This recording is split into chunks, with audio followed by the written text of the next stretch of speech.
I'd like to call the May 14th, 2020 Board of Commissioners meeting into session.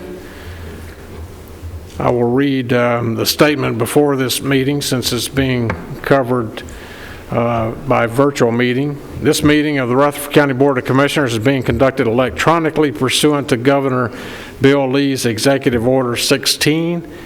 I would like to ask for a motion that conducting the meeting electronically is necessary to protect the public health, safety, and welfare in light of the coronavirus. Have a motion? Second. And a second. Any questions without objection? Madam Clerk, if you would please call the roll. Commissioner Gammon? Here. Commissioner Piercy? Yes. Commissioner Rather? Yes. Commissioner P? Yes. Commissioner Cook? Yes. Commissioner Jernigan? Commissioner Cush? Yes. Commissioner Reed? Yes. Commissioner Gurley? Yes. Commissioner Blair? Yes. Commissioner Allen? Yes. Commissioner Stevens? Yes. Commissioner Johnson? Yes. Commissioner Gammon? Yes. Commissioner Harris? Yes.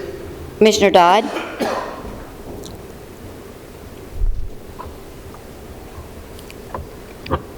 Commissioner Phillips? Aye. Commissioner McAdoo? Yes. Commissioner Gooch? Yes. Commissioner Sereno? Yes. 19 yes. Motion passes. Thank you, Madam Clerk. We do have a quorum to conduct our business. Commissioner Dodd called me last night and said that he would not be able to be here nor Zoom in. His son was commissioned this afternoon as a second lieutenant in the United States Army, and they will be having a family celebration tonight. So congratulate him on his son serving our country. The next opportunity you have to see him. At this time, I'd like to call on our chaplain, Trey Gooch, who will lead us in prayer, and followed by, he will lead us also in the Pledge of Allegiance to the American flag and to the state Tennessee flag. Let's go to our Father in prayer. Oh, Father, we love you and we praise your name, for we know that all good comes from you. And Father, you are aware of the times that our country and your world is going through today. So we would like to pray for President Trump, his administration. We would like to pray for Governor Bill Lee and his administration. Father, we pray for Mayor Bill Ketron, this body and his staff. Father, we pray for Mayor Reed, Mayor Cole, and Mayor Lehman. Father, may our leaders look up as they seek guidance and direction. Father, we're so thankful for your Son, who humbled himself as a man, who came in very nature a servant unto us, and became obedient unto death, even death on the cross, so that we may have life and live it to the fullest. Father, we call upon your promise to remove our transgressions from us, just as far as the east is from the west. And Father, we pray for that day when we will see you face to face. And until that day comes, may your love, the grace of our Lord Jesus Christ, and the fellowship of the Holy Ghost dwell in our hearts today and forevermore. And it's through his name that we pray. Amen. Amen. I pledge allegiance to the flag of the United States of America and to the republic for which it stands, one nation, under God, indivisible, with liberty and justice for all. 3 white stars on a field of blue, God keep them strong and never true. It is with pride and love that we salute the flag of Tennessee. You may be seated. I'd like to welcome all of our commissioners tonight, all of our guests with us tonight, those that are virtually meeting with us, for those that are in state and out of state. Looks like Chairman P's in the mountains, in a cabin somewhere. got some pine trees and a nice fireplace behind him. So, Commissioner Chairman Cush, I'm not sure where you're at. I like a shirt, though. But we're so glad to have each and every one of you with us. At this time, Madam Clerk, if you'd please call the roll. Commissioner Gammon? Yes. Commissioner Piercy? Here. Commissioner Rather? Here. Commissioner P? Here. Commissioner Cook? Here. Commissioner Jernigan? Here. Commissioner Cush? Present. Commissioner Reed? Here. Commissioner Gurley? Here. Commissioner Blair? Here. Commissioner Allen? Here. Commissioner Stevens? Here. Commissioner Johnson? Here. Commissioner Gammon? Here. Commissioner Harris? Here. Commissioner Dodd? Commissioner Phillips? Commissioner McAdoo? Commissioner Gooch? Here. Commissioner Sereno? Yeah. We have a quorum, 19 present. Thank you, Madam Clerk. I'd like to call on Chairman Pro Tem Jeff Phillips for approval of the minutes. Thank you, Mayor Ketron. I reviewed those minutes. I find them to be in order and move that we dispense with the reading and that they be adopted as presented. Commissioner Phillips moves for dispense of the reading, adoption of the minutes. Is there a second? Second by Commissioner Gammon. Madam Secretary, if you would please call the roll. Commissioner Gammon? Yes. Commissioner Piercy? Yes. Commissioner Rather? Yes. Commissioner P? Yes. Commissioner Cook? Yes. Commissioner Jernigan? Yes. Commissioner Cush? Aye. Commissioner Reed? Yes. Commissioner Gurley? Yes. Commissioner Blair? Yes. Commissioner Allen? Yes. Commissioner Stevens? Yes. Commissioner Johnson? Yes. Commissioner Gammon? Yes. Commissioner Harris? Yes. Commissioner? Yes. Thank you. Commissioner Dodd is absent. Commissioner Phillips? Yes. Commissioner McAdoo? Yes. Commissioner Gooch? Yes. Commissioner Sereno? Yes. Motion passes, 19 yes. Motion passes. Thank you very much, Madam Clerk. That takes us to item F, the Community Lifesaver Resolution. I'd like to introduce Anna Grace Arnold. Is Anna Grace with us by phone? I believe she was going to call in audio only. Yes, I am here. All right. Thank you, Anna Grace. We certainly appreciate you calling in. I'd like to read this resolution. It says, this is a resolution of recognition as a community lifesaver. Whereas Anna Grace Arnold is a teacher's assistant at Middle Tennessee Christian School.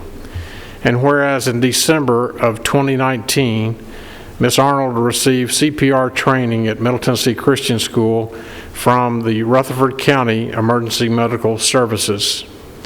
Whereas on Tuesday, April 23, 2020, her father suffered a massive heart attack at home. And whereas Ms. Arnold performed CPR until first responders arrived, and whereas due to Mrs. Arnold's training, her father was released from the hospital on May 5th, 2020, with no deficits. And now therefore be it resolved by the Rutherford County Board of Commissioners and Mayor Bill Ketron that we extend this resolution of recognition as the community lifesaver to Miss Anna Grace Arnold for her quick thinking and heroic efforts in helping her save her father's life. Resolved this 14th day of May 2020. Thank you. I have a motion by Chairman Pro Tem Phillips. Is there a second? And a second by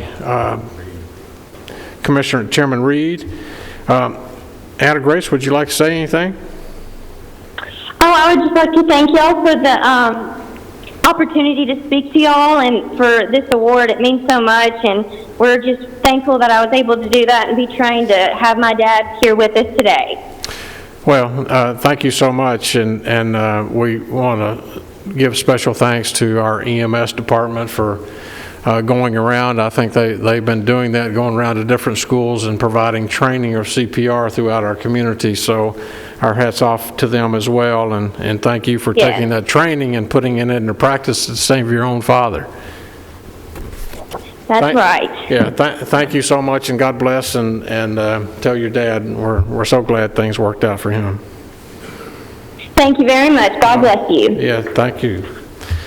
Next, we have confirmation and appointment of Alyssa Phillips. Need to vote. We don't have to call roll on that. Been informed. So all in favor of the motion signify by saying aye. Aye. All opposed, motion carries. Thank you so much. Next, we have confirmation appointment of Alyssa Phillips, who is our new probation officer. Alyssa, if you'd like to come up.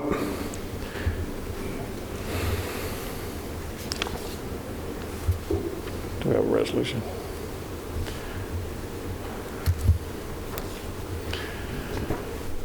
Alyssa has been working for how many years, Alyssa, at our probation office? For Rutherford County since April 1st of 2016.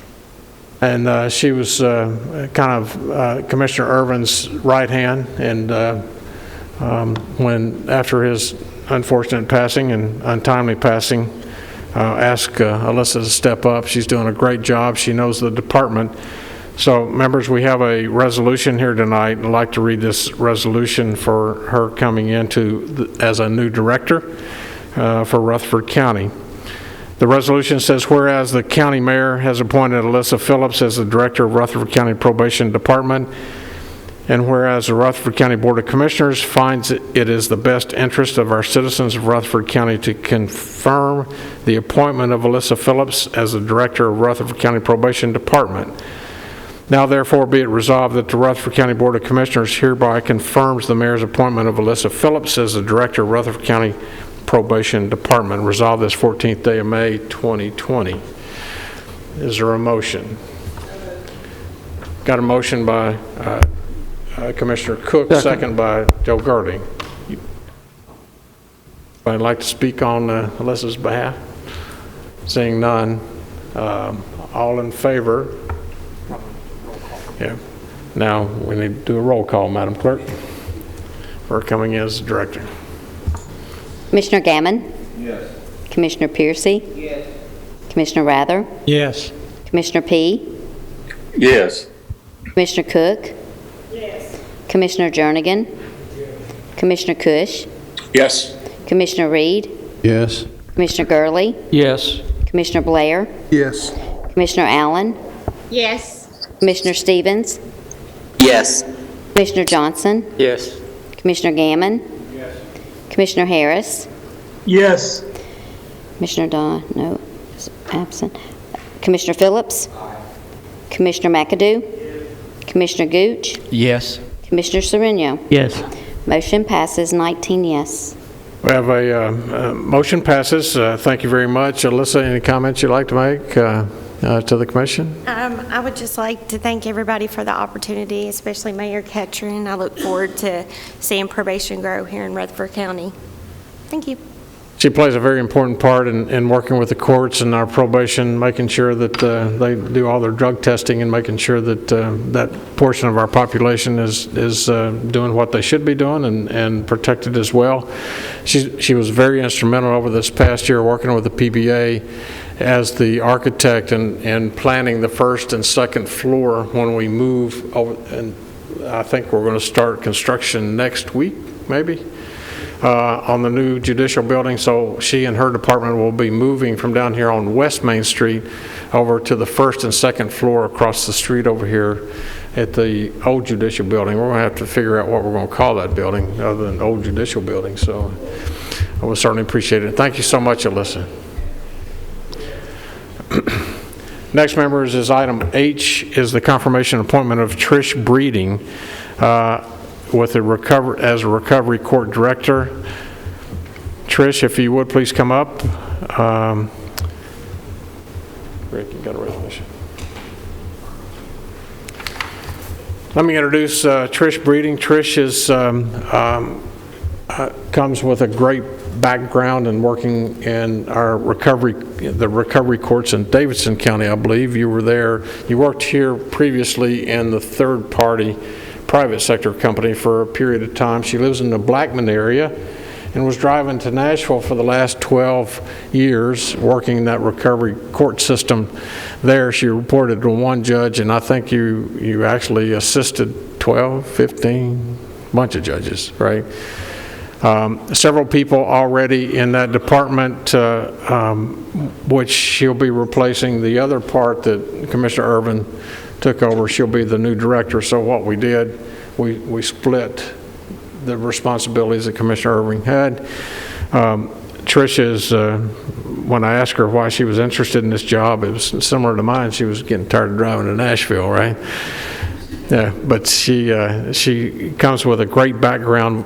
I got a text from Judge Don Ash, and he must know you because he said that it was a great decision to bring you into the position.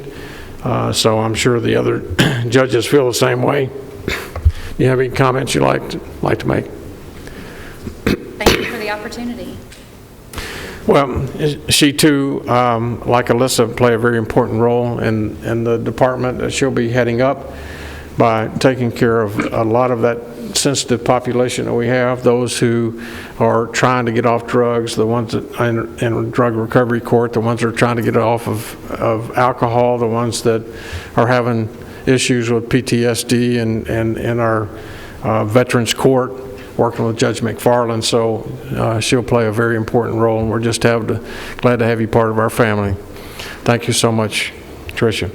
I will now read the resolution. It says, whereas the county mayor has appointed Patricia Breeding, she goes by Trish, as a recovery courts director. Whereas the Rutherford County Board of Commissioners finds it in the best interest of the citizens of Rutherford County to confirm the appointment of Patricia Breeding as the recovery courts director. Now, therefore, be it resolved that the Rutherford County Board of Commissioners hereby confirms the mayor's appointment of Patricia Breeding as the Recovery Court Director, resolved this 14th day of May 2020. Is there a motion? I have a motion to approve and a second. Got a second over here by Commissioner Gammon. Madam Clerk, if you would please call the roll. Commissioner Gammon? Yes. Commissioner Piercy? Yes. Commissioner Rather? Yes. Commissioner P? Yes. Commissioner Cook? Yes. Commissioner Jernigan? Yes. Commissioner Cush? Yes. Commissioner Reed? Yes. Commissioner Gurley? Yes. Commissioner Blair? Yes. Commissioner Allen? Yes. Commissioner Stevens? Yes. Commissioner Johnson? Yes. Commissioner Gammon? Yes. Commissioner Harris? Yes. That is absent. Commissioner Phillips? Commissioner McAdoo? Commissioner Gooch? Yes. Commissioner Sereno? Yes. Motion passes, 19 yes. Motion passes. Congratulations, Trish. Look forward to working with you. Next, members, we have item I on the agenda, confirmation appointment of Faye Elam to the Community Care Board. Faye, if you just want to stand up and wave at us. I think everybody knows Faye. Some have served when she was a member of this prestigious Board of Commissioners. Served well, but she still wanted to participate in serving. How many years, Faye, on the Community Care Board? 6 years, been serving, and her term was up, and she reapplied and would like to continue to serve in that capacity. So we're so glad that she has done that. I'll entertain a motion for the reappointment of Faye Elam to the Community Care Board. So moved. Motion by Carol Cook, second by Virgil Gammon. Any other discussion? Seeing none, please call the roll, Madam Clerk. Commissioner Gammon? Yes. Commissioner Piercy? Yes. Commissioner Rather? Yes. Commissioner P? Yes. Commissioner Cook? Yes. Commissioner Jernigan? Yes. Commissioner Cush? A heartfelt yes. Commissioner Reed? Yes. Commissioner Gurley? Yes. Commissioner Blair? Yes. Commissioner Allen? Yes. Commissioner Stevens? Yes. Commissioner Johnson? Yes. Commissioner Gammon? Yes. Commissioner Harris? Yes. Dodd not present. Commissioner Phillips? Commissioner McAdoo? Commissioner Gooch? I guess. I mean, yes. Commissioner Sereno? Yes. Motion passes 19 yes. Congratulations, Faye. Welcome back. It's not yet 6:30 for public comments. We'll move on to item K, elections and confirmations. Commissioner Reed, if you'd come forward on our elections and confirmations. Commissioner Reed, you recognize. Thank you, Mr. Chairman. Oh, that was left out. Commissioners, you have listings of notaries. They may be found on your iPad. Those of you that are viewing in by virtual, you can find those on the county SharePoint. If you'll go through those and take a look at those to see if there are any that are missing or if there's any that should not be on those at those times. Mr. Chairman, I'd like to add the name of Shanto Sorrento to the notaries that we're voting on tonight. Okay. There's been, Shanto Sereno has been added to the list. Normally this has just been added by consent, if everybody's okay with that one, to be added to the list. All right. Any other changes that you see? If not, Mr. Chairman, I move to confirm the election of these individuals as Rutherford County notaries. Commissioner Reed. Got one more to add. My script had the deletion. It wasn't on my script, but Joe Whitehead came from steering, if you recall. Joe Whitehead to be appointed to the Central Tennessee Solid Waste Planning Board. You got it? Gotcha. Thank you, sir. All right. You're in, Mr. Chairman, I've made a motion to confirm the election of the individuals to the Rutherford County notaries.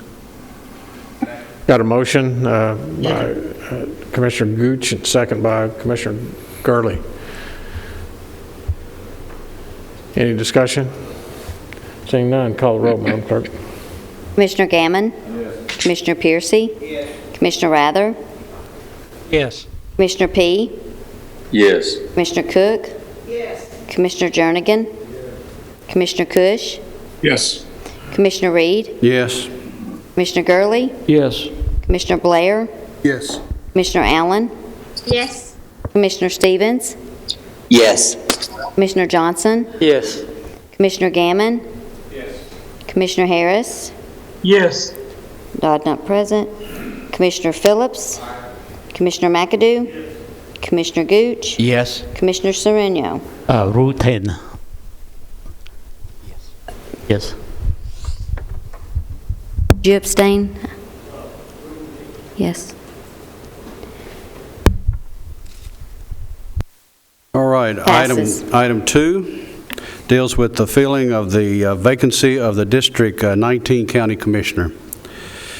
Mr. Chairman, the steering committee at its May 4th, 2020 meeting accepted applications for the commissioner vacancy left for District 19 upon the untimely recent death of Commissioner Steve Irwin. We were presented with 2 applications, Joyce Ely and Stacy Nunley, and after discussion, steering recommended the nomination of Joyce Ely. Mr. Chairman, on behalf of the steering committee, I nominate Joyce Ely to fill the vacancy of District 19 County Commissioner.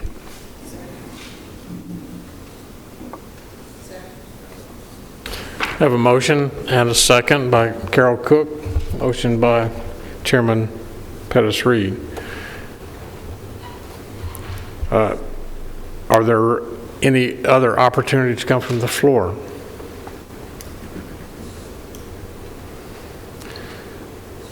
Seeing none, turn back over to you, Commissioner Reed. All in favor? Because there are no more nominations, and you've got her nominated. She's the only one that had to do a roll call vote on her. What we will be doing at this point in time, there are no other nominations either from the floor and the one coming from the steering committee. So we have a motion and a second for the suggestion for the appointment by the steering committee. Madam Clerk, we have a motion and a second. Please call the roll. Commissioner Gammon? Yes. Commissioner Piercy? Yes. Commissioner Rather? Yes. Commissioner P? Yes. Commissioner Cook? Yes. Commissioner Jernigan? Commissioner Cush? Oh, welcome back, yes. Commissioner Reed? Yes. Commissioner Gurley? Yes. Commissioner Blair? Yes. Commissioner Allen? Yes. Commissioner Stevens? Yes. Commissioner Johnson? But of course. Commissioner Gammon? Yes. Commissioner Harris? Yes. That's- Commissioner Phillips? Commissioner McAdoo? Commissioner Gooch? Yes. Commissioner Sereno? Yes. Motion passes. 19 yes. Mr. Chairman, I make the motion we suspend the rules so that we can swear in our new commissioner. I have a motion to suspend the rules and a second for the swearing in of our new commissioner. All those in favor signify by saying aye. Aye. All opposed? Motion carries. Ms. Ely, if you would please join me at the well.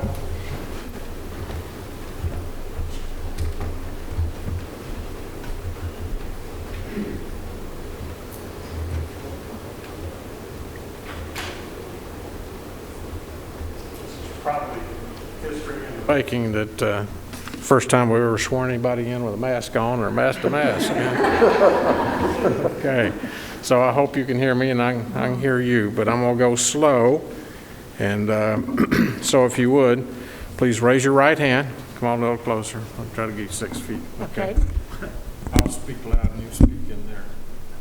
I do solemnly swear I do solemnly swear that I will perform that I will perform with fidelity with fidelity the duties of my office the duties of my office to which I have been elected to which I have been elected and which I am and which I am about to assume. about to assume. I do solemnly swear I do solemnly swear to support the constitutions to support the constitutions of Tennessee and the United States, the United States, and to faithfully perform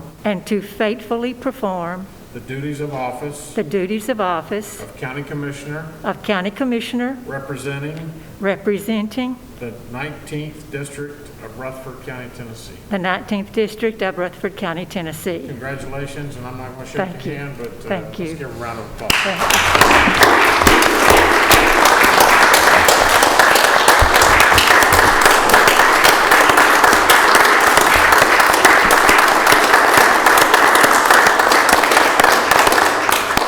Commissioner, you may assume your new position, old position, and the new position, all right? Welcome.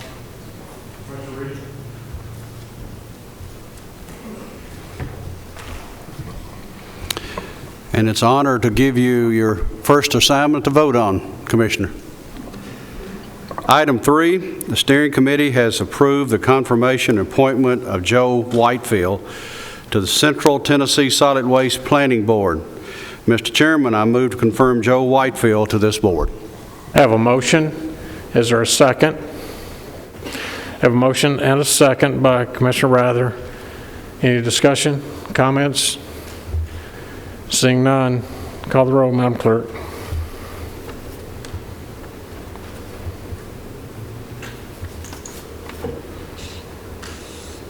Commissioner Gammon? Yes. Commissioner Piercy? Yes. Commissioner Rather? Yes. Commissioner P? Yes. Commissioner Cook? Yes. Commissioner Jernigan? Yes. Commissioner Cush? Yes. Commissioner Reed? Yes. Commissioner Gurley? Yes. Commissioner Blair? Yes. Commissioner Allen? Yes. Commissioner Stevens? Yes. Commissioner Johnson? Yes. Commissioner Gammon? Yes. Commissioner Harris? Yes. Todd absent. Commissioner Phillips? Commissioner McAdoo? Commissioner Ely? Commissioner Gooch? Yes. Commissioner Sereno? Yes. Motion passes 20 yes. Motion passes. Mr. Meeting is Chairman, this confirmed. completes the business of elections and confirmations. Thank you so much, Chairman Reed.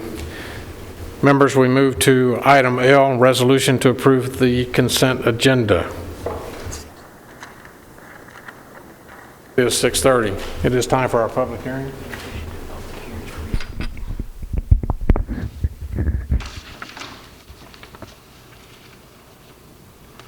Time for, it's 6:30 for any time for our public comments. Is anybody online or anybody want to make public comments?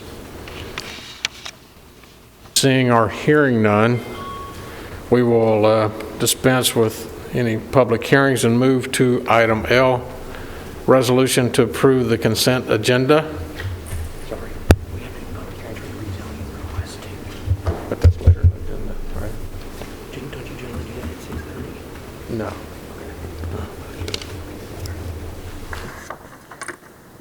Item L, resolution of approval of consent agenda. Commissioner Phillips. Thank you, Mayor Ketron. It's a rather lengthy list. There's about 22 items on there. I've reviewed those at length this afternoon. I find them to be appropriate to be placed on the consent agenda, and I move that the consent agenda be adopted. Second. You're correct. We have a motion and a second to accept the consent agenda. Any discussions or comments? Hearing none. Madam Clerk, if you would please call the roll. Commissioner Gammon? Yes. Commissioner Piercy? Yes. Commissioner Rather? Yes. Commissioner P? Yes. Commissioner Cook? Yes. Commissioner Jernigan? Yes. Commissioner Cush? Yes. Commissioner Reed? Yes. Commissioner Gurley? Yes. Commissioner Blair? Yes. Commissioner Allen? Yes. Commissioner Stevens? Yes. Commissioner Johnson? Yes. Commissioner Gammon? Yes. Commissioner Harris? Yes. Commissioner Dodd? Commissioner Phillips? Commissioner McAdoo? Commissioner Ely? Yes. Commissioner Gooch? Yes. Commissioner Sereno? Yes. Motion passes 20 yes. Motion passes. We have no unfinished business tonight, members. So now it is time for our public hearings. I would like to call on Doug Demosi, our County Planning Director. Mr. Demosi, you're recognized in the well. Thank you, Mayor Ketron, and good evening, Commissioners. We have on your agendas, you have 4 public hearings listed. However, we're only going to have public hearings tonight for 3. The first item under your public hearing list, item A, rezoning request REZ 20-003, was withdrawn for consideration yesterday. We had some conversations with the applicant about a week ago. We felt that it was probably going to go in this direction, but we did get the final and official word yesterday. So we will not be having a public hearing on that tonight. So we'll move directly to the second item on the list, which is REZ 20004, which is Ken Wilson, located at 3466 Manchester Pike. The property is currently zoned residential medium density, RM, and they're asking for a planned unit development for a winery and event space. The size of the property is about 22 acres in size. The applicant would like to rezone this property again to operate a winery event venue on the subject property. This project summary in the applicant's pattern book, which is included on your iPads, or if you're watching virtually, it is on the SharePoint site. Their pattern book states that the business will have 2 main focuses. That would be wine and cider production and a venue where people can enjoy time on the property, whether they are drinking wine or simply enjoying live music in the outdoors. The winery will be comprised of 3 buildings. The primary building will be approximately 5,000 square feet. There's been a little bit of a change between what we saw at the Planning Commission and what we're seeing tonight. The overall finished product will be the same. They're phasing it just a little bit differently. As the applicant stated, they kind of want to walk before they run. So actually, the wine tasting and everything will be in phase 1, with the larger buildings being built in phase 2. The applicant representative, I know, is on the Zoom call, and I know he'll speak more to that here in just a moment or two. The neighborhood meeting was held on this, as is required for all plan development applications, back in January of this year with some of the residents in the area. It wasn't just a a large amount of people at the meeting, but they did have several questions. Most of the discussion was on the number of events, duration events, possible noise issues, traffic, et cetera. Access to the property will be along Manchester Pike. You see on the pattern book it does show access point, the existing driveway to the property. No additional traffic improvements are proposed at this time. Any new or modified access points, of course, would have to be approved by TDOT since Manchester Pike is a state road. This is also something that if it is approved, the site plan will have to be submitted and approved by the Planning Commission so we can look at access and any possible road improvements at that time. The applicant is proposing to keep much of the existing vegetation on the property to serve as the buffer. We'll work with the applicant as far as the western property line. There might be some plans that the applicant has to expand to the west on some additional property. If that's the case, they would have to bring that in for a rezoning application as well. But in the meantime, they may have to do a little bit of planting in that area. Performance standards, of course, would also have to be adhered to as far as standards for noise, dust, odors, et cetera. Most of the discussion at the Planning Commission focused on potential drainage concerns and wetland soils, overflow parking areas in relation to those, and the fact that the site plan would be required prior to any development taking place. Again, there was some discussion of the proposed buffering as well, but I think we can work with the applicant of that. The applicant also discussed hours of operation and scope of activities they plan to have on the property. After discussion in the public hearing, the Planning Commission did recommend approval of the application by a unanimous vote.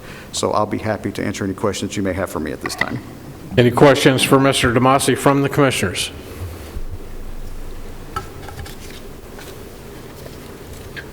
Then I call the Rutherford County Board of Commissioners meeting and recess to hold a public hearing on this request. The public hearing is now in session. Anyone desiring to speak for or against the issue, if you would please come forward, state your name, address, and whether you are in favor of or against the proposed request. Anybody? Yes, sir. It looks like we have Mr. Roundtree. Yes, sir. You're recognized. Yeah, Mayor Ketron, my name is Clyde Roundtree, Commissioners. I'm with Huddleston Steel Engineering, and I'm representing Mr. Ken and Sharon Wilson, the owners of the property, developers of the property. And we're excited about bringing this potential business to Rutherford County. To the Wilsons' credit, they came to this area. They looked all around the region to find the best fit for this particular type of business. And I'm happy they landed in Rutherford County. They went all the peripheral counties and kind of looked into their operations as well. And so they met with Doug prior to purchasing the property. Their intentions were very clear to the people selling the property. And I think they did a lot of due diligence prior to making the decision to come here. And so we're excited that they were proactive in that process. Mr. Wilson's also on the call on the Zoom, so he may add some more detail. As Doug mentioned, it's always been the idea, the dream is to create a kind of an agritourism type of business around the wine production, cedar production, or cider production type of orientation. Mr. Wilson comes from a background where he built these in Virginia, so he's got a lot of experience on actually how the facilities are built. He's excited about operating one locally. This will be kind of their retirement plan. They also have a real desire to create a venue where people can experience the winemaking process, possibly team with MTSU on their fermentation program, but really creating an environment where it's very informative, educational, and also a great place for people to join as families. It's a smaller scale than what you see at some of the other venues or the wineries. They want to keep it kind of more intimate in that regard. And with that in mind, with the changing economic circumstances, the first proposition we gave was for the 3 buildings, 2 in the initial phase. One would be the larger production building, and then one would be a pavilion that eventually would flip into production. And they were basically in the woods, recessed on the back portion of the property. The change that came in the pattern book prior between Planning Commission and now Board of Commissioners is Mr. Wilson would like to go ahead and do a building behind his existing home. That was always going to be like a storage expansion of existing garages for storage of product. But really with the new iteration, the business will basically take place in that new building initially in phase 1. It'll be around a 1,400 square foot building, still have wine tasting capabilities, wine storage capabilities, but the format they're taking is by introducing the whole business through a wine club kind of scenario where people would become members and they would go, it'd be open events for the wine club to expand, but kind of using as a base and to build up their brand and to build up the popularity of the venue. And then as they see the business grow, to move back towards the larger building and the back portion of the property. But with that in mind, Mr. Wilson can kind of explain a little bit more of the intimacy and the ins and outs of the business. Again, we're excited because I think it's unique for Rutherford County for this. And he's excited about coming here. And again, they're new to the community, did a lot of research on getting here.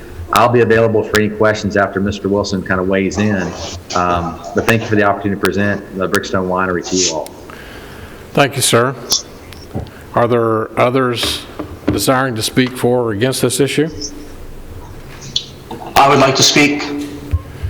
Yes, sir, you are. This is Ken Wilson, the owner of the property. I just wanted to just state that, given the economic climate and what we're going through, we just wanted to crawl before we walked and before we ran. The 1,400 square foot building, half of it will be wine storage. The other half will do wine tastings. It'll probably be about 700 or 800 square feet. Most of the seating and stuff that we'll have would be outside. The wine club will be open to the public, and we'll be offering, if we do an acceptable job and they like our product, we'll have for purchase a wine club member where they agree to purchase a case of wine over the year, and for that they get free tastings and additional pickup parties and discounts on additional purchases of wine and things like that.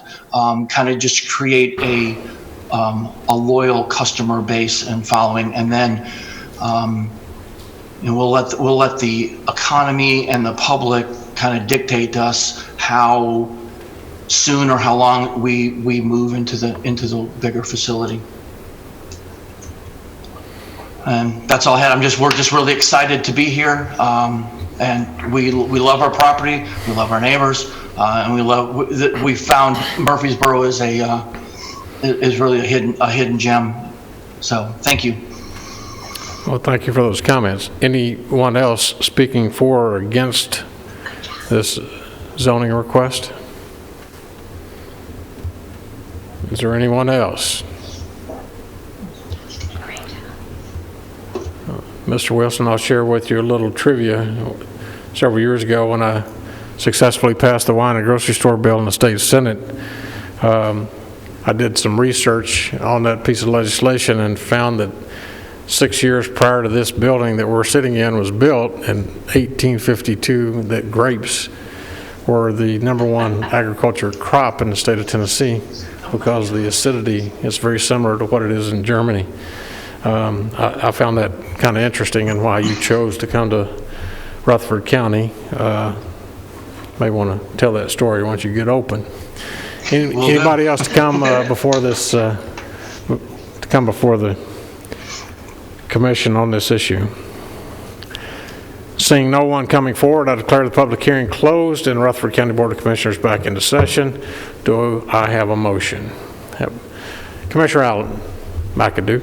I make a motion that this be approved, and I got to say that I went out there and we walked the acreage, and I'm very impressed with this project. He left out the point that they were planning on planting fruit trees, and that's going to be a real addition to this property. The owner that sold him the property, he just tickled to death about what they're doing out there. The neighbors, we had no complaints from any neighbors, and this is an ideal spot for this type of project. So I approve, and I make a motion that we pass. I have a motion. Is there a second? Second. Commissioner Gurley on the second. Any other discussion or comments? Seeing none, Madam Clerk, please call the roll. Commissioner Gammon? Yes. Commissioner Piercy? Yes. Commissioner Rather? Yes. Commissioner P?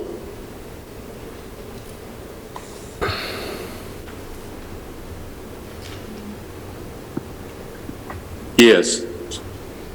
Commissioner Cook? Commissioner Jernigan? Commissioner Cush? Yes. Commissioner Reed? Yes. Commissioner Gurley? Yes. Commissioner Blair? Yes. Commissioner Allen? Yes. Commissioner Stevens? Yes. Commissioner Johnson? Yes. Commissioner Gammon? Yes. Commissioner Harris? Yes. Commissioner Dodd? Commissioner Phillips? Commissioner McAdoo? Commissioner Ely? Commissioner Gooch? Yes. Commissioner Sereno? Yes. Motion passes 20 yes. Next, Mr. Demosi. Motion passes. You recognize Mr. Demosi. Thank you, Mayor Ketchum. The second public hearing for tonight is by Miss Amy Dearman. This is REZ 20005, and this is located at 184 Sharp Springs Road. The existing zoning is residential medium density, and the proposed zoning is commercial services. Size of the property is about 1 acre in size. This case comes as a result of a zoning enforcement action. The applicant has been operating a sign and lighting business from the property for several years. It appears to have evolved from a home-based business to a full-fledged business as it's run today. The original complaint regarded the larger tract of land immediately adjacent to the subject property where there was a large amount of open storage from the business. The applicant has been working to clean that up, and actually there's some pictures that the applicant did send to me, which I've placed on your iPads or on the SharePoint site, showing the great amount of progress that she has made in cleaning it up. It looks 100% better than it did, so we're very happy that she has done that. Upon further research, it turns out that there was never any zoning approval given for the subject property where she's operating her business, which is kind of how, again, this application came to be. Hours of operation for her business will be Monday through Friday, 8 a.m. to 5 p.m. There's currently 11 employees, including the applicant. There are 4 business vehicles that will be stored on the property. They run a business from this location, but there will be no sign manufacturing and very limited storage, if any, on site. The applicant has provided a concept plan and some exhibits. Again, those are in your agenda packets as well. Access to this property will continue to be along Sharp Springs Road. Staff anticipates traffic to this property being minor as there's no manufacturing activities occurring on site. And the applicant's concept plan does show how they propose to lay out their parking area. And of course, if this is approved, they will have to make certain improvements to the site, access being one of them, and those will have to be done through an engineered site plan, which the applicant is aware of. Commercially zoned properties are required to install a Type 2 buffer adjacent to residentially zoned properties. Again, that is something the applicant is aware of, and if this is approved, she will begin working in that direction, again, as far as the site plan and landscaping plan is concerned, as well as the performance standards regarding noise, dust, odors, etc. Questions were asked of the applicant about the cleanup of the neighboring property, which I've discussed, proposed activity on the subject property, and there were some questions about the differences between what commercial general and commercial services zoning would allow. The original request here was actually for commercial general, but as it turns out, with the limited amount of activity on the property, commercial services was a zone that this would work in as well. So when the Planning Commission did make their motion to approve this, they made it for commercial services zoning as opposed to commercial general, which is what is before you tonight. Again, this did pass by a vote of 7-4 and 2 against. I'll be happy to answer any questions that you may have for me at this time. Any questions for Mr. Demosi? I have one question. Yes, sir. Go ahead. Does the applicant own this property that's kind of junky next door? Well, that's the property that they were cited for cleaning up. Well, not cited, but that our zoning enforcement officials were working with them on. That's an older aerial. It's about that's a 2019 aerial. The pictures that I included with your iPads are current, more current. Oh, so okay. they've made a lot of, but that is the same property the adjacent property I was talking about. Yes. But that particular piece of property is not up for rezoning. That is correct. Are there other questions for Mr. Demosi? Mr. Chairman, this is Rhonda Allen. I have a question for Doug. Do you recognize? Doug, did I hear you say correctly that they're applying for CS tonight or CG tonight? Because I thought it was CS. It is. They applied originally for CG, but CS was recommended. I'm Okay, sorry if very I good. kind of confused the wording on that. Very good. Thank you. Mm-hmm. Thank you, Commissioner Allen. Other questions? Seeing none, then I call the Rutherford County Board of Commissioners meeting into recess to hold a public hearing on the request. Our public hearing is now in session. Anyone desiring to speak for or against this issue, if you would please come forward, wave your hand if you're on virtual. State your name, address, and whether you're for or against the proposed request.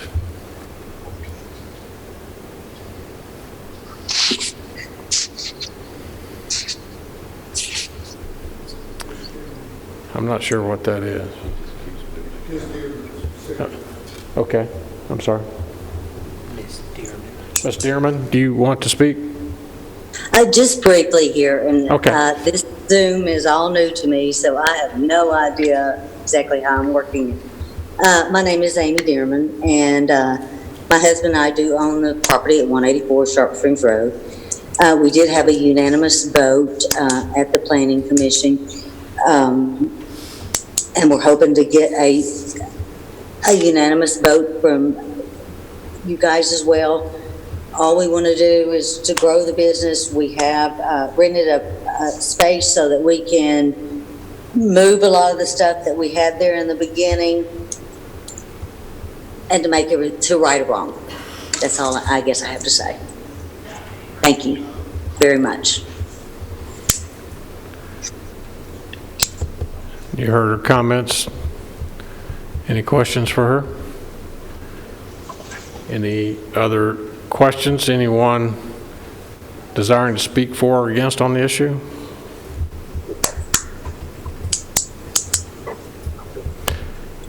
Seeing none, no one coming forward, I declare the public hearing closed. Rutherford County Board of Commissioners back into session. Is there a motion? Mr. Chairman, this is Robert Stevens. Commissioner, you recognize? Thank you. I would like to make a motion that we approve this proposal with the staff comments. A motion by Commissioner Stevens for approval with staff comments included. Is there a second? Second from Commissioner Blair. Any other comments? Seeing none, Madam Clerk, please call the roll. Commissioner Gammon? Yes. Commissioner Piercy? Yes. Commissioner Rather? Yes. Commissioner P? Yes. Commissioner Cook? Yes. Commissioner Jernigan? Commissioner Cush? Yes. Commissioner Reed? Yes. Commissioner Gurley? Yes. Commissioner Blair? Yes. Commissioner Allen? Yes. Commissioner Stevens? Yes. Commissioner Johnson? Yes. Commissioner Gammon? Yes. Commissioner Harris? Yes. Commissioner Dunn? Commissioner Phillips?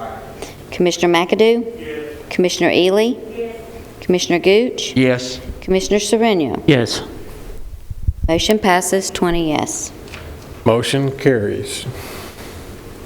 Mr. Demosi, you're recognized on our third and final rezoning request. Yes, Mayor Ketron, thank you. Our third and final request tonight is by Richard Garvin, who's being represented by Rob Mulchin with SEC Incorporated. This property is located at 4002 East Compton Road. The existing zoning is residential medium density, and the proposed zoning is planned unit development for a residential subdivision, and the size of the property is about 36 acres. The subject property was originally approved for a conventionally zoned R15 subdivision under the previous zoning resolution back in 2006 for 58 lots. The preliminary plat for that was approved, but no final plat was ever recorded, nor were any houses ever built. The applicant's proposing to rezone this property now to planned unit development for the same name subdivision, Kings Mill Estates, which would be a new single-family residential development. The total number of lots would be 74. Minimum lot size would be 7,800 square feet with a minimum of 60 feet width at the right-of-way line. Minimum house size is 1,600 square feet with vinyl elevations on all sides. Sidewalks would be on both sides of all streets. Open space has been provided by the development, and it will be served by a step system, on-site sewer system. All homes would be for purchase. The neighborhood meeting was held on January 21st of this year with residents in the area. Some of the concerns raised included stormwater, drainage, proposed homes, ownership of those homes, traffic concerns, and proposed buffering. The applicant's pattern book, which is on your iPads or on the SharePoint as well, if you'd like to take a closer look at that, states that under the current zoning, the property could support up to 104 units. This is technically true if you were to take the size of the property and divide it by 15,000 square feet, which is the minimum lot size in the RM district. That would give you a density of about 3 units per acre, 2.9. However, most developments we see in the RM zone range anywhere from about 1 to 1.5 units per acre. So without a planned development, a more realistic lot yield for this property after accounting for soils area, rights of way, et cetera, would be somewhere between 35 and 54 units. Access to this property would be along East Compton Road, of course. The pattern book does show 2 access points. No additional traffic improvements are proposed at this time beyond right-of-way dedication. Staff has asked the applicant for plans for any new traffic improvements, which we would, if this is approved, would still have to see this as a preliminary plan and through the plating stages, so we get another crack at looking at that. They've also made some slight curvature to the roads. We were a little concerned about just the straight shots at those roads where we didn't want them to become super speedways or anything, so they have added some slight curvature to the road, which can provide some amount of traffic calming. Any new or modified access points, of course, would have to be approved by the County Highway Department, as East Compton Road, is a county road. The applicant also states in their pattern book that driveways would be a minimum of 16 feet wide and would be able to accommodate at least 2 cars. The minimum front setback is shown to be 35 feet, which would allow for multiple cars. There was originally an option for side entry garages on corner lots, but they had a smaller setback, which caused us some concerns about cars parking on the road, so they eliminated that, and there would be 35 feet uniformly even on corner lots. Buffering is not typically required between residential developments, but the pattern book does indicate there will be about 6.5 acres of total open space, not counting the step system lot. Residential PUDs are required to have a minimum of 10% open space, with half of that being usable, which this appears to meet those requirements. Since this is a residential development, there's no need to worry about the performance standards as far as odor, dust, and everything in their operation. Most of the discussion concerned drainage issues that might be created from the development of the site. More in-depth drainage plans would be submitted should this application be approved. Again, first with the preliminary plan, we'd see the layout, which would be what you see here in the pattern book, but they'd also, if approved, would have to submit more detailed drainage and construction drawings, which would really get into the nitty-gritty, if you will, the weeds of all the different drainage issues that need to be addressed. Traffic, again, and conditions of East Compton Road were discussed. And there were also some comments about the project not being consistent with the comprehensive plan. I will point out that in your, on your iPads or on the SharePoint, depending if you're here or virtual, there is a letter from a resident that lives about a half a mile from here that listed several concerns. I did include that letter with your agenda packets. My understanding is he's called in, so we'll probably hear from him here momentarily. After discussion, the application was approved by a unanimous vote, so I'll be happy to answer any questions. Any questions for Mr. Demosi from the commissioners? Commissioner Piercy? Has there been any discussion about being a turning lane built there to enter this subdivision? Well, that's kind of what we're referring to about the proposed traffic improvements. You know, if this is approved, then we see a preliminary plan for it. We would want to see some sort of a study to indicate whether or not one would be warranted there. So. This is a very high traveled road, morning and afternoon. I would recommend looking at that. It's not my district, it's Mr. P's district, but I travel it twice every day. Right. And it's a very high and high-speed traveled road. Is there been any other improvements offered to that portion of the road, like widening a ditch or improving a ditch or anything?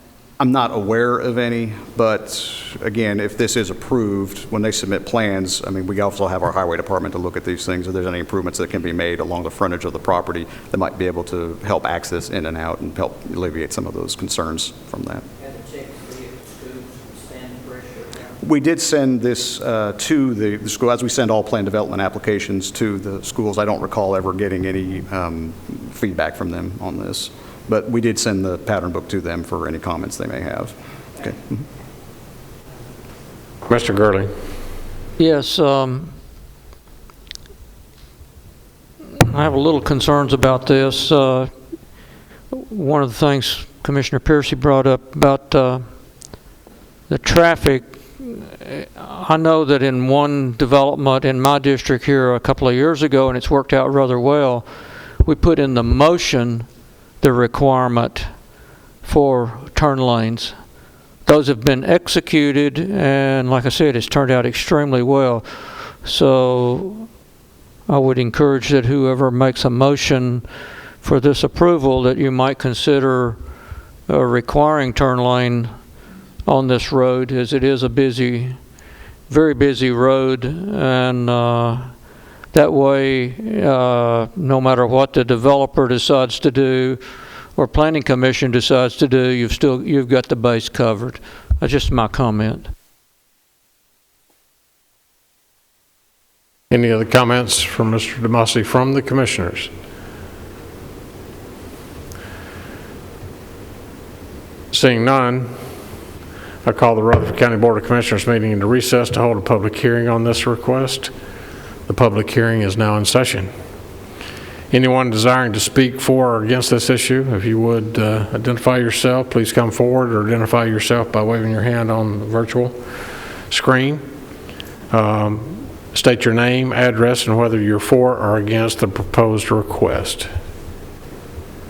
Mayor Ketchum, members of the commission, Rob Mulch of the SEC on behalf of Dr. Garvin. Yes, I'm here to represent him tonight in regards to this rezoning application.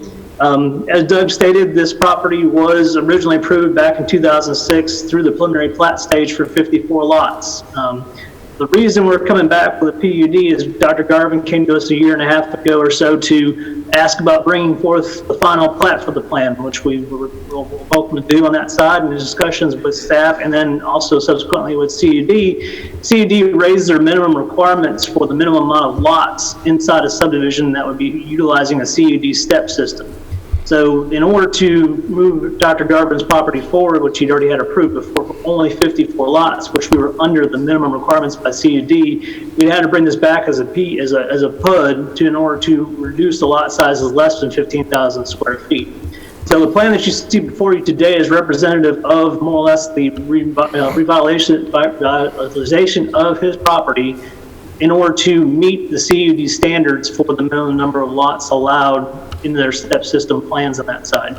So we've reduced the lots down to 7,800 square foot minimums, which gets us up to a 74 lot count on this side in order for us to get above the 64 lot minimum on that side. As we talked about earlier, this is consistent with the number of PUDs that have been approved throughout the county in the past 5 years in regards to the minimum lot sizes being, this roughly 60 foot wide by 120, 130 foot deep on that side. We are looking at all masonry fronts with vinyl siding on the sides and rear only. We also will have a 35-foot front setback that will permit for at least 4 cars in the front driveway before you get to the house on that side. And we said it will be 2 cars wide, so you'll be able to get 4 cars in front of the home on that side there as well. We'll also be providing over 6 acres of usable open space. We've got a couple different parks in there. We've got a playground area, the mail kiosk, and a couple different walking trails associated for the residents that may come into the development on that side. Overall, our 74 lots is definitely an increase of 20 lots for the originally approved original development that was an RS-15 development. We are looking at a density of about 2.09. So just to run some numbers over the number of different type of projects that have been approved in the past 5 years, you're looking at a general average density for PUDs with this type of lot style in them is roughly about 2.06 is what I've run on some numbers of PUDs that have been approved here recently in the past few years on that side. So we're roughly in line with other PUDs that have been approved on that side and there. So I appreciate you guys' consideration of this project tonight, and definitely would like to hear any comments, and I will be here for any answering of those comments after the public hearing. Thank you. Thank you, sir, for your comments. Is there anyone else desiring to speak for or against this issue? Please identify yourself or please come forward. This is Richard Fleener. I'm sorry? This is Richard Fleener on Sharpsville Road, 4520, speaking in opposition. Yes, sir. Go ahead. You're recognized. I previously submitted a detailed packet of information to each of the commissioners for your consideration, and it went into great detail on the reasons for our opposition. I won't go into that now, but I would just like to summarize that quickly with the fact that I believe this project is not compatible with our neighborhood out here. It's a very rural neighborhood. It's one with lots of farm animals, from cattle to goats to equine. It creates a very different lifestyle for our neighborhood and the residents of the neighborhood on lots that average considerably larger than 7,800 square feet. We have new homes, a number of new homes, all well over $750,000 on 20 acres or so in the proximity of this project. Traffic on Compton and Sharpsville, which is basically an extension of Compton, is very heavy. In front of our property, we've had a number of accidents on a regular basis, including a fatality about a year ago. I would like to also suggest that in regards to traffic, that with 74 units, there's a likelihood of a fairly large number of children and students living in the PUD, and I question where and how students would be loaded onto those school buses.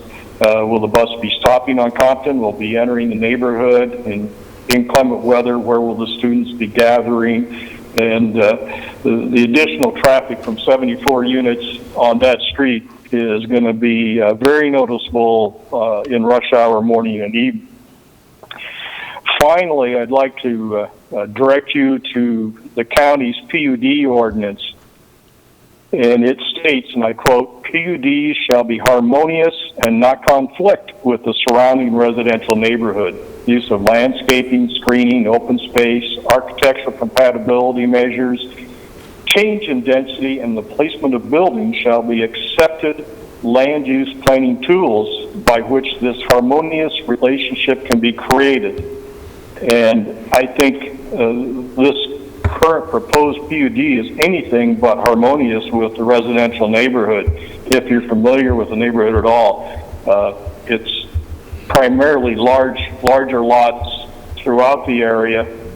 The proposed project is very appropriate for an urban area or close in to the city, but it's totally inappropriate, in my opinion, in a neighborhood such as ours. And I would further request that the commissioners consider rejecting this PUD request. Thank you for your time. Thank you, sir. Is there anyone else desiring to speak for or against this issue? Please come forward and state your name and address and whether you're for or against the proposed request.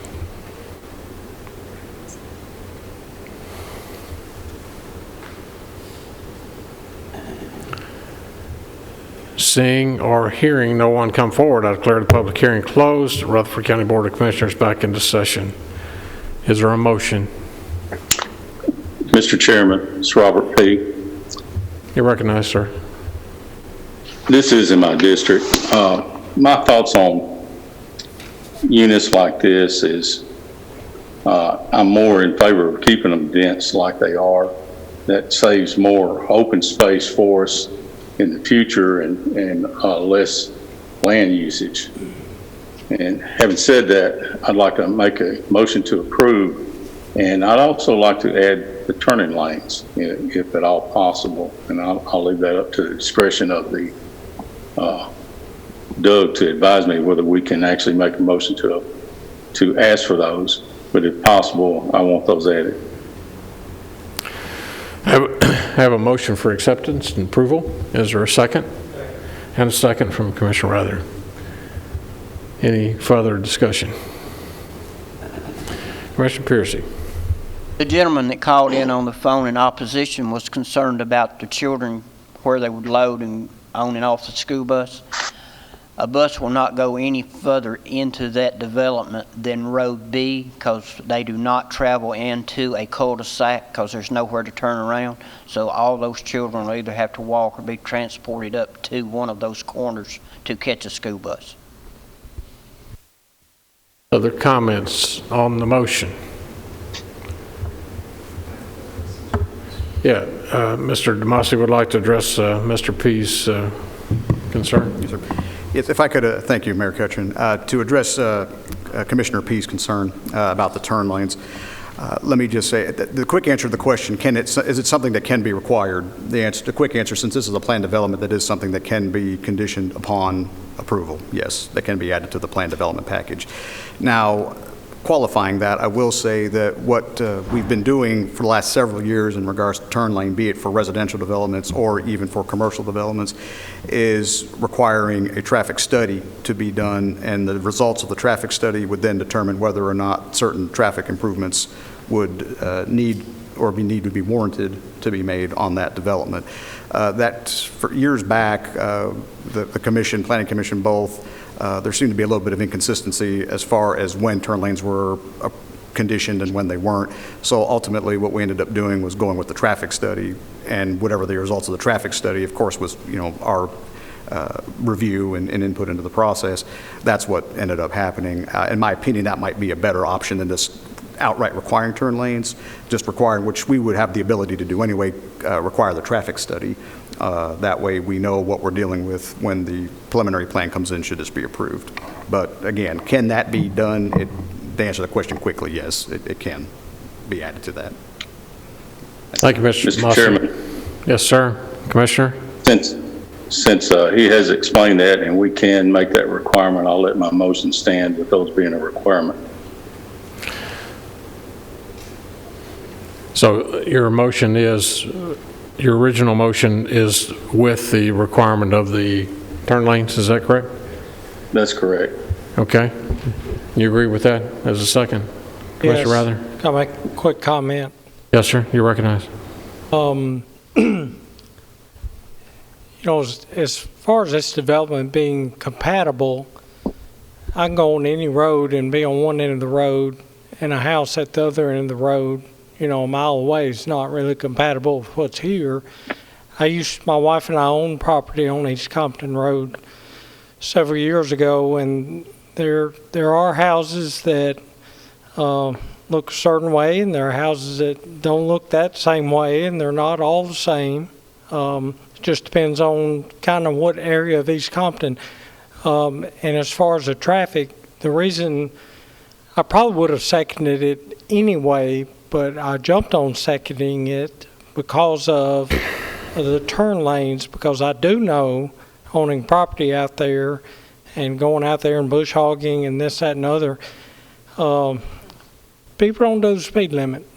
When they get past Briarwood or whatever that subdivision is, it's to the floor. So, the quicker we can get people moved over to get in their subdivision, the safer and better for everybody. Thank you. Thank you, Commissioner Rather. Other questions or discussion? Commissioner Phillips. I agree with everything as it relates to the turning lanes. They're needed. But my question is a legal one. Isn't it somewhat arbitrary for this body to require something that the Planning Commission has not studied at this particular point in time? Isn't it somewhat arbitrary that this commission is placing a condition on approval when a traffic study has not even been done? I think I heard, thank you for the question. I think I heard two different points there. Is it arbitrary to do something different than what the Planning Commission has recommended? I think the answer to that particular question is no, because the PUD regulations themselves state that this Board of Commissioners is not bound by the recommendation of the Planning Commission. However, to your second point, you all might want to be thoughtful of that, because should a traffic study be done after the approval of this with that contingency, and if the traffic study comes back and says that there's no turn lane needed, then this board would have done something possibly arbitrarily by requiring it in the first instance when the traffic study said it wasn't needed. There's also a concern of, at least from my perspective, if you add that as a contingency, you're not stating where the turn lane goes, how far back it goes, and all those things would need to be determined via a traffic study. So a more appropriate motion may be to approve it contingent upon a traffic study being done. Commissioner Gurley. Yes, I'd like to, we talk about traffic studies, but traffic studies don't tell everything. I can go out there and count the number of cars on East Compton at any given time. However, the traffic study doesn't tell you what happens when a school bus stops to load 70 kids. at any given time on that road. That only requires one major wreck and multiple fatalities. So traffic studies in this sense do not tell everything that needs to be considered in this setting. So I still think that the motion to require the turn lanes, and ultimately this body is the one that has the determination on that. And so a traffic study is not always applicable. Traffic studies are good for some things, but not for everything. This is a very rural road where you're going to be putting a high-density subdivision in the middle of a non-high-density area, and then you're going to have all these kids getting onto a school bus. So I really don't think the traffic study is even applicable in this, and I commend Commissioner P. for making his motion. Thank you. Other questions or discussion on the motion? Commissioner Piercy. My question's for the attorney. Does this governing body that's sitting in this room, can we not override the recommendations of a traffic study or not? If they say no, can we not override that, or is it just no? What you're considering here is a PUD. That is a rezoning to a district. However, this is a little bit different than rezoning property from, say, residential to commercial, where the Planning Commission has very wide latitude and discretion, okay? With a PUD, while you're still doing a rezoning, you are confined to a number of the requirements that are listed here. So I think that you have to be thoughtful in your determination and whether you are in line with the requirements here with your determination of the PUD. Your question is, can this board override a traffic study? I think that you can do whatever you think is best from a policy decision-making standpoint, but it shouldn't be based on speculation or arbitrary facts. And by that I don't mean to discredit your travels up and down the road that you see, but I just would caution the board that no commissioner here is a traffic expert, and if the applicant comes with an objective independent study that says there's no there's no turn signal or other roadway improvements that need to be done, they might say that they don't have to follow what you've said and that your decision to approve it subject to that contingency was arbitrary. So this board can do whatever it wants to in approving this, and you are permitted by the regulations themselves in the PUD to approve it with conditions. Whether it's arbitrary or capricious, I can't answer that. You're the policy maker, and you need to be able to support your decisions with identifiable and particular facts as to why you're making the decision that you're making. And you may have already done that here. It's not for me to say, though. Thank you. Any other comments or questions on the motion? We have a motion and a second. Let's be clear on the motion. Commissioner P's motion was acceptance with the turning lanes, and it was seconded. Any other questions or comments on the motion? Commissioner Phillips. Sorry, just one more thing. The motion was to approve with all other staff comments and conditions. Commissioner P? Yes, that would be fine. Thank you. Mayor. Do you accept that? Or do you want to, is that an amendment, Commissioner Phillips? Or you just asking? But I would take it. You'll take I would take it into the original motion. Okay. The original motion is. That would be all right. Acceptance for approval to put in the turning lanes with staff comments. You good with that? Commissioner P. and second. You good with that on the second, Commissioner Rather? All right.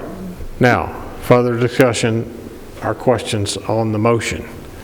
Mayor Ketron. Yes, sir. You know, I live in this area myself. Matter of fact, I almost got hit on Sharpsville Road on a tractor before yesterday. I know what the traffic is out there, and I know that all our areas are getting more growth. And I think that this is something that, even if it wasn't deemed necessary at this time, in a year or two or 2 or 3 years down the road, that certainly would be needed. And I think I'm looking to the future there. If you go a mile or two up the road to Hallsville Pike, there's another large subdivision that's being added over on the Hallsville Pike. And like I said, our area is beginning to see the growth that's been in most of the other areas of the county. So I feel very confident that that turn lane would be utilized to good use in keeping our kids and our families safe on those roads.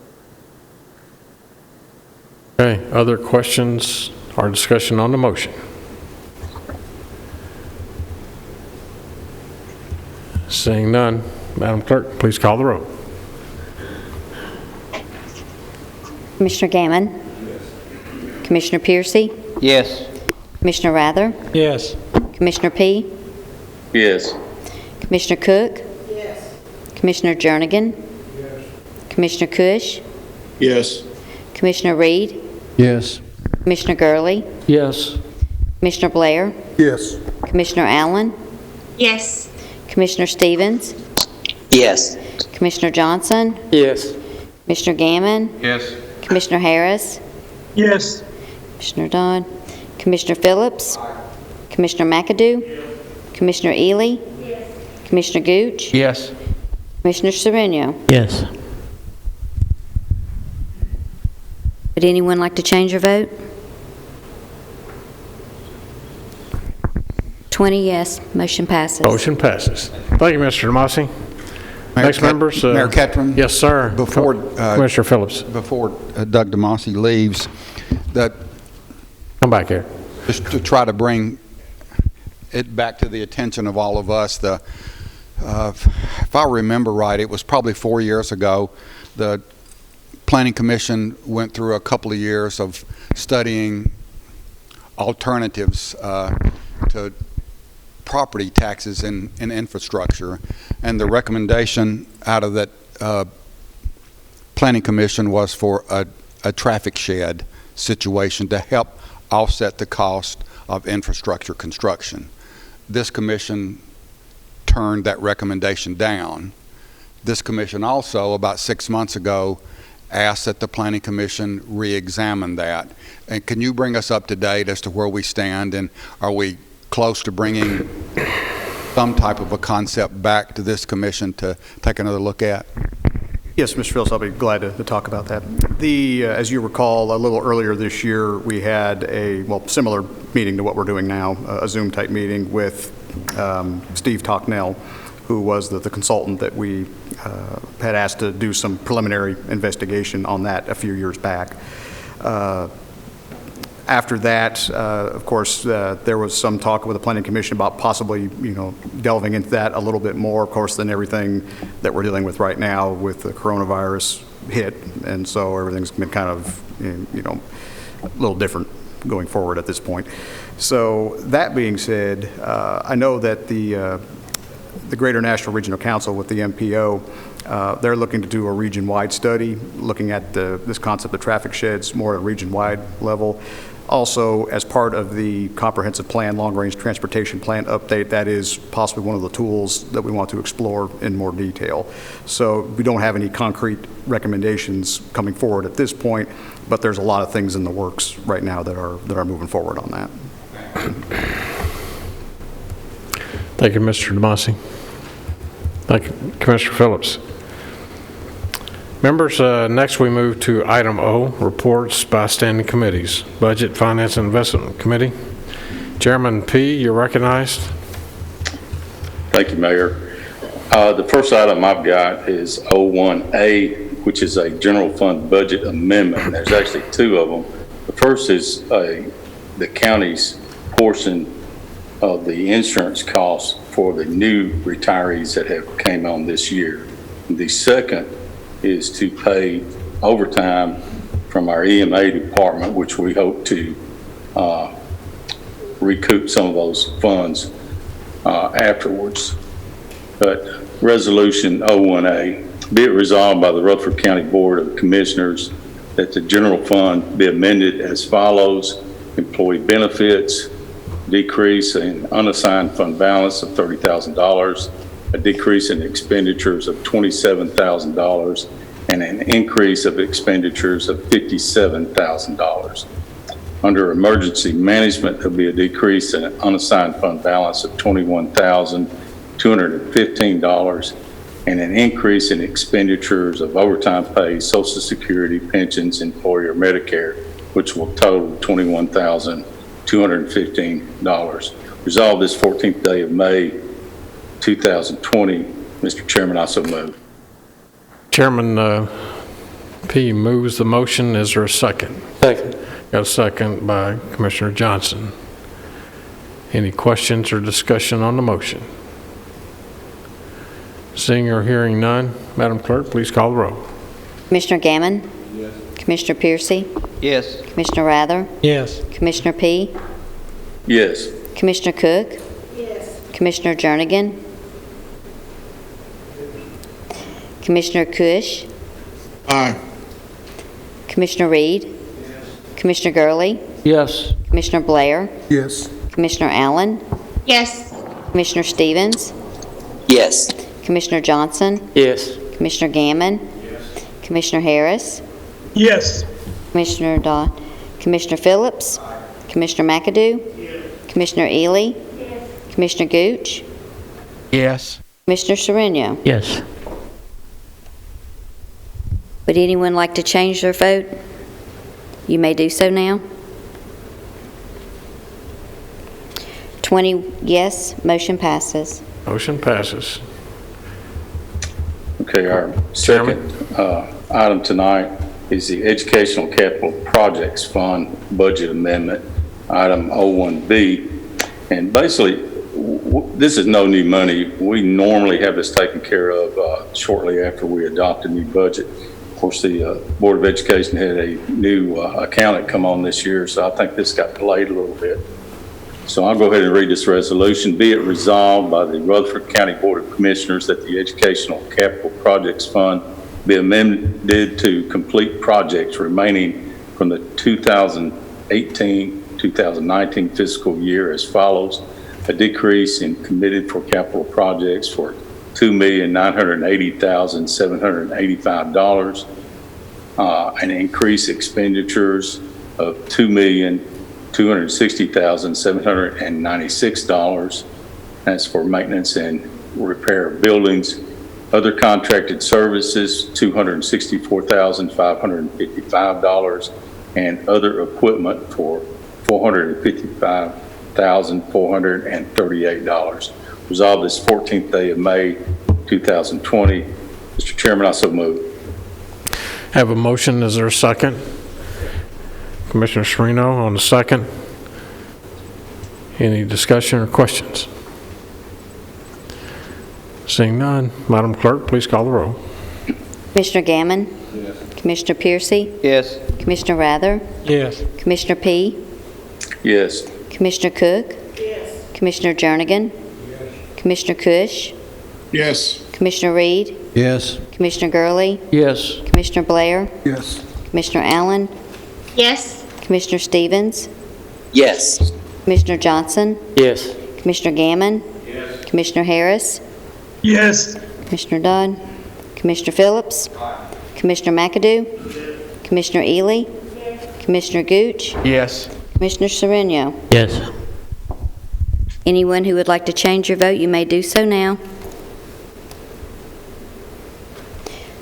20 yes, motion passes. Motion passes. Chairman P.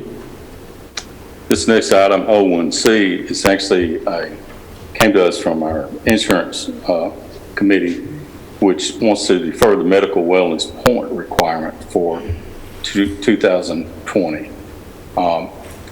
Basically, in this program, the employees that apply for and do the points get a deduction in their cost of insurance of approximately $300 a piece. And this year, because of the COVID problem that we've got, we'd be sending our employees out to try to make doctor's appointments, filling up slots that might be needed for other purposes. So it was decided that we would let that lapse for this year, and I'll go ahead and read that resolution. Whereas the Rutherford County Board of Commissioners previously approved a wellness campaign to encourage a healthier Rutherford County and medical plan population and to help control premiums and claim experience. And whereas due to the COVID-19 pandemic and the 2020 wellness campaign for the 2021, medical premium discounts will be canceled and all employees will be provided the $300 annual medical premium reduction. And whereas the 2021 wellness campaign for the 2020 medical premium discounts will resume as previously approved on October 1st, 2020 through September 30th, 2021. Therefore, be it resolved by the Rutherford County Board of Commissioners that the 2020 wellness campaign be canceled and the 2021 wellness campaign resume as detailed herein. Resolved the 14th day of May 2020. Mr. Chairman, I so move. Have a motion. Is there a second? Second by Commissioner Phillips. Any questions or discussion? Commissioner Gurley, recognized. Yeah, I would just like to, I think this is a great idea as far as deferring this as far as a penalty on our employees, but I would like to remind our employees that this wellness campaign is a very important thing. With this virus, we're seeing that most of the people who succumb to this virus have underlying medical conditions. That is, they're not well to start with. So I would encourage our employees to keep at it. Keep yourself fit. Try to better yourself in terms of your wellness, whether you're required to by this body or not. It's just good health. And if you do happen to come in contact with this virus, the outcomes will be much better.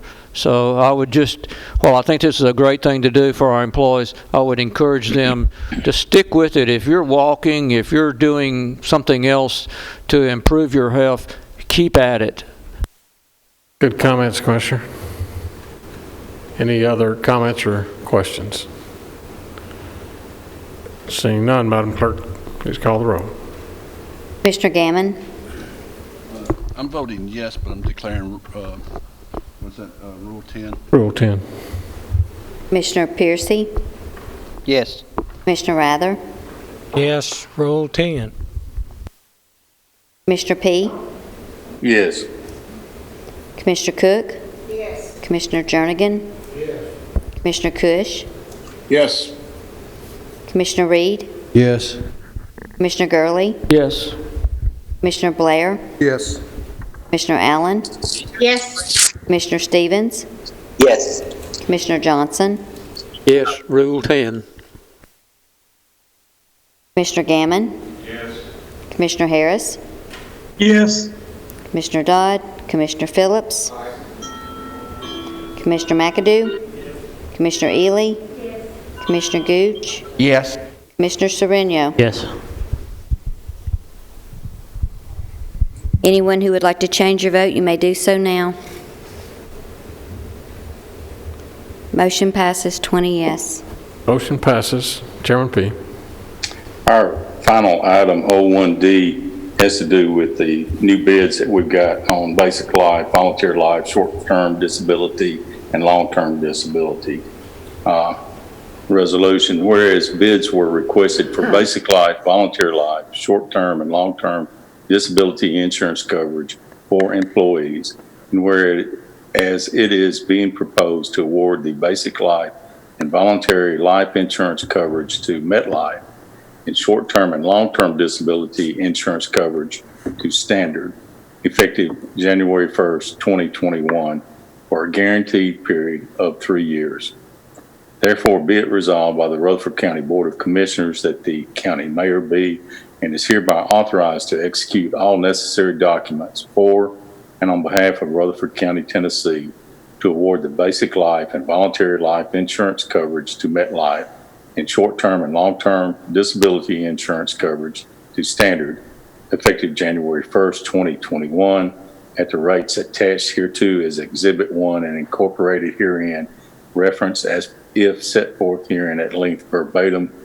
Resolved this 14th day of May 2020. Mr. Chairman, I so move. Got a motion from the chairman. Is there a second? And a second by Commissioner Johnson. Any questions or discussion? Questions or discussion? Call the roll, Madam Clerk. Commissioner Gammon? Yes, move 10. Commissioner Piercy? Yes. Commissioner Rather? Yes. Commissioner P? Yes. Commissioner Cook? Yes. Commissioner Jernigan? Yes.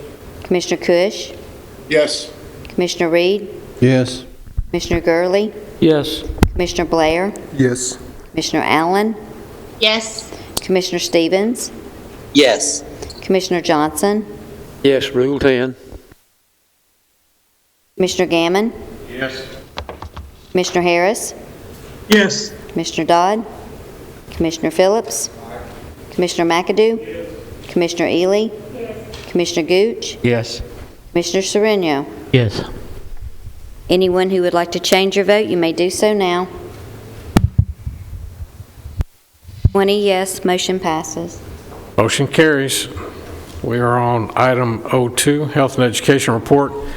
Commissioner Allen has asked me to announce that there will be a joint Health and Education Budget and Rutherford County School Board meeting on Tuesday, May 26th at 5:30 p.m. here in Rutherford County Courthouse. A joint meeting between Health and Education Budget and Rutherford County Schools.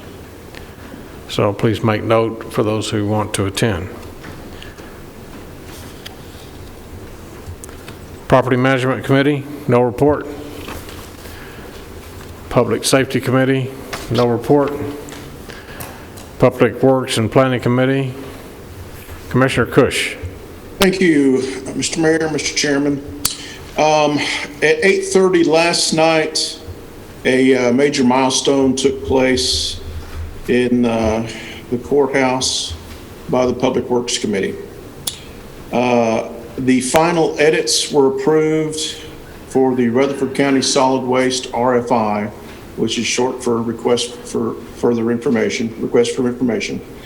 That RFI scope outlined the desires and expectations to bring the handling of our solid waste stream to the 20th century. The RFI will be released to interested technologies and companies throughout the world, and they will have until August 3rd of this year to send back to the Rutherford County Public Works Committee their vision and proof of performance of how their technologies could help partner with us and get us to the point where we want to be. And those companies that meet our criteria will then be shortlisted by us, and they will be asked to participate in the RFP, which would be request for pricing. And at that point, we will then see how much our desires and the technologies will cost the county, and also too, what revenues we may glean from these technologies. And at that point, we will be able to come to the full commission and decide how much we want to spend and how far into the future we want to go with these different technologies. So a major hurdle was passed last night, and I want to thank all the Public Works Committee members for their hard work that got us to this point. And for the next, until August 3rd, we will have packages from all over the world come back to us to express ideas of interest to get Rutherford County to the next step in handling our waste stream. Any questions, I'll be happy to take. Any questions for the chairman? Seeing none. Thank you, Commissioner. Thank you. Steering Legislative Governmental Committee, no report. Statements and announcements. Mayor Ketron? Yes, Commissioner, you recognize. I've come to the realization over the last couple of months, due to an increased usage in my laptop, that it's out of date, and it's not able to accomplish, or wasn't able to accomplish some of the things to get me online to conduct virtual meetings. Our IT department has helped me through that process, and my senior laptop now will function at a pretty slow rate, but still function. I would suggest, and maybe even put it in the form of a motion if it's appropriate to do that, that commissioners that are like me and is in need of an updated laptop, since we will be using those laptops more for county business in the future than we ever had in the past, that if we as commissioners need a new computer, a new laptop computer, that we can purchase the laptop computer through the county, through our IT department, so that it will be compatible with everything that we have currently and in the future, and then reimburse the county for that laptop. That would also give us the opportunity for our IT department to load the programs that we will need to be conducting meetings and other county business in the future. I would suggest that if we need a laptop, that we're able to purchase that, the recommended laptop through IT as we go forward. Thank you for those comments, Commissioner. I did get your message today, delivered through Deputy Mayor Sandlin, and so I did reach out to Mr. York, Cody York, and IT, and presented that to him. And so he said, I gave him this as a project to look at. I would like to have the opportunity, before we put that in form of a motion, maybe give us a little bit of time. Let us talk legally. Can we do this? I'll talk with our attorney and with our director of finance. I don't know the ramifications of that, but I do think that this may be the norm moving forward. Executive Order 26, I believe, was extended now. The governor has extended our virtual meetings. They were supposed to end. I think he declared that back in March, and now it's been extended through June 30th that we're still allowed to have virtual meetings. So Director York is going to be working on that over the next couple of days. He said we might be able to do it over your telephone, might be able to do it on laptop, iPad, I'm not sure, but there's several devices out there. You know, I know when Ms. Cook, she missed a meeting or two with your back surgery, so it could have allowed you, or somebody's out of town like we have here tonight. They're coming in virtually and can still vote, and that's allowed. I don't know if the General Assembly will address this, but I'd say they probably will when they go back into session next month in June. They'll probably bring this issue up. So it's something for us to definitely look at, and I know Metro, they provide laptops or iPads for all of their council members, 64 of them or something in Metro. Other commissions do across the state, so it's worth investigating because times have changed. Yes, sir. Go ahead, Commissioner. Not that it costs the county anything. Yes, sir, I understand. But if I need to buy a new laptop, I want to buy the right one that's compatible with what we're doing going forward. We just want to be able to come back and provide all angles for the commission to make a decision on. So I've asked him to get on that. That was around 4:30 this afternoon. Commissioner Blair, you recognized? I went virtual last night for Public Works, and I used my iPhone, and the meeting was about 2.5 hours, and my iPhone did not survive that. Your battery went dead? I would suggest you have a charger close by if you use an iPhone. Other comments or questions? Mr. Mayor? Yes, sir. Commissioner Cush here. Did I hear you say that you would request Jeff Phillips to make that in a form of a motion? No, sir. No, sir. I said not to make it in form of a motion. Give us time to check this out before he comes back at the next meeting and makes that motion. Very good. Okay. Commissioner Reed. Since we're on the discussion of virtual, yesterday I walked into a situation that dealt with virtual. I know all of you have heard within the nation that this Memorial Day, the scouting program, Girl Scout program, will not be placing the flags at our national cemeteries. They'll not be doing that program. So I heard that, and I contacted our national cemetery here in Murfreesboro. And I mentioned to him, I said, I understand your circumstances there and how the scouts have been very involved in doing that. And I said, I want to make an offer to you. And ladies and gentlemen, I offered you. And I said, you know, I bet I know some commissioners and some elected officials that would be willing to come out there and help you with that Memorial Day to honor those individuals that's given it all. And they told me, said, we appreciate you doing that, but said, we've decided that we're going to do the Memorial Day recognition this year virtual. And before I thought, I said, oh. And all yesterday I thought about that. And I thought, you know, this is Memorial Day is coming up to the end of this month. And the thing that caught my attention is right out here down the road are individuals of Rutherford County that left here and gave it all. And only one time during the year we recognize those individuals for that effort. But this year, due to a virus, we're going to recognize them by electronics, and it's an electronical mean. And the more I thought about it, I thought, you know, they left and they faced a war. And I know our president has called this a war. But I understand it with the scouts and the young people and what could be controlled there. But I thought, you know, a bunch of people like us could stand apart 6 feet and do that. But that decision's already made. But what I'm saying here tonight, this Memorial Day, if you know of somebody who's done that, if you've got a flag, why don't you go out there and place it upon that grave?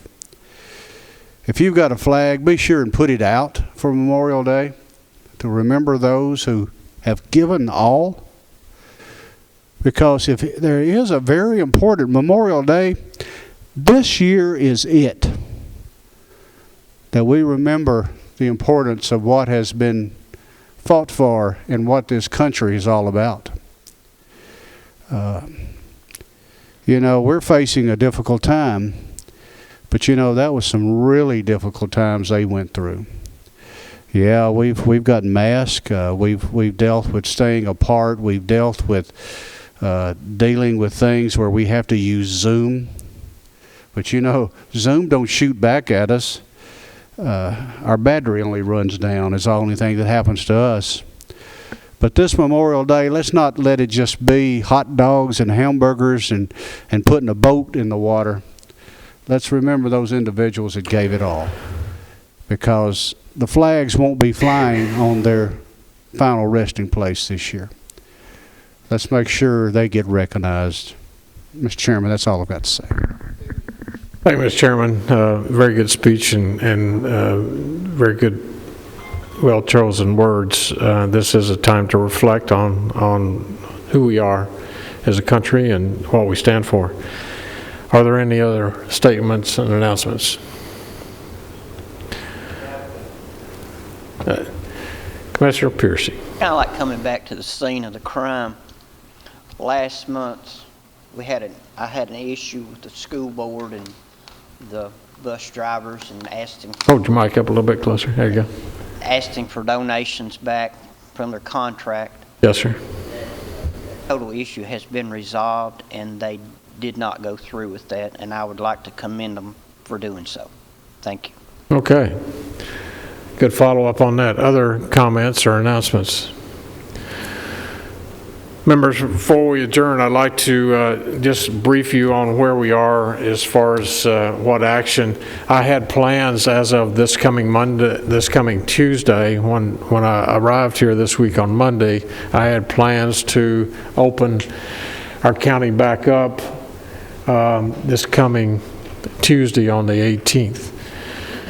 Murfreesboro, as you know, has opened up all of their businesses, nail salons, hair styling places, gymnasiums, etc. They've opened back up. Our restaurants at 50%. I have chosen to take it week by week, and I'm not going to issue that order for it to open back up. I want to err on the side of precaution because our numbers are still, even though we're testing probably more. I don't know if any of you saw this earlier this week, night before last on NBC News, there was I think it was a secure document that somehow leaked out of the White House. NBC News put it on. Rutherford County was listed on a ranking with 10 other counties across the country. Rutherford County, Tennessee was ranked number 5 on counties to watch because of our spiking in numbers that are tracking. I talked to Dr. McDonald over at the Health Department today. We were at 20, but late this afternoon we actually dropped one from the 20 fatalities from Rutherford County because the way they count COVID fatalities are from their county of origin. And one passed away here, but they were transported here from another county, so we slid back today to 19 as our count. However, Boulevard Terrace had 9 of those 19. They still have 54 that are infected positive. North Side, I believe, had 1 with which is over off of Memorial Boulevard nursing facility. Adams Place, fortunately, all over 150, I believe, were tested and 0 came back from Adams Place. They were all negative, the ones that were tested in the health department.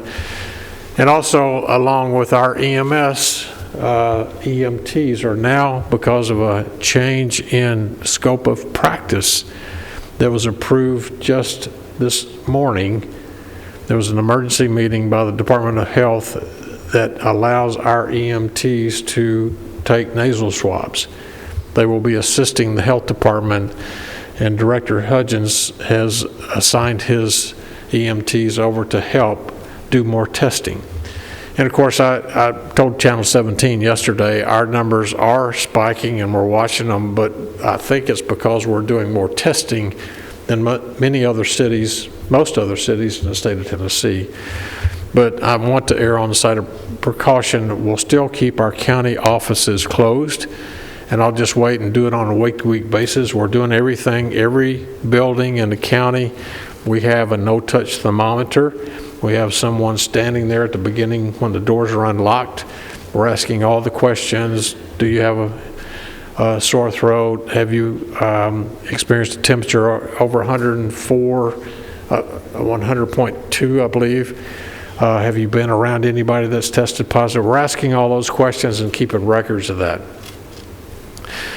Smyrna has done the same thing, that they have, it's by appointment only, and it seems to be working well. We're still doing everything properly in the county. We just, I don't want to expose any of our employees, so we're going to wait, and I'll review it again next week based on the information I get from the Department of Health. Any questions? Any other comments? Seeing none, is there a motion to adjourn? And a motion by the chairman. We're adjourned.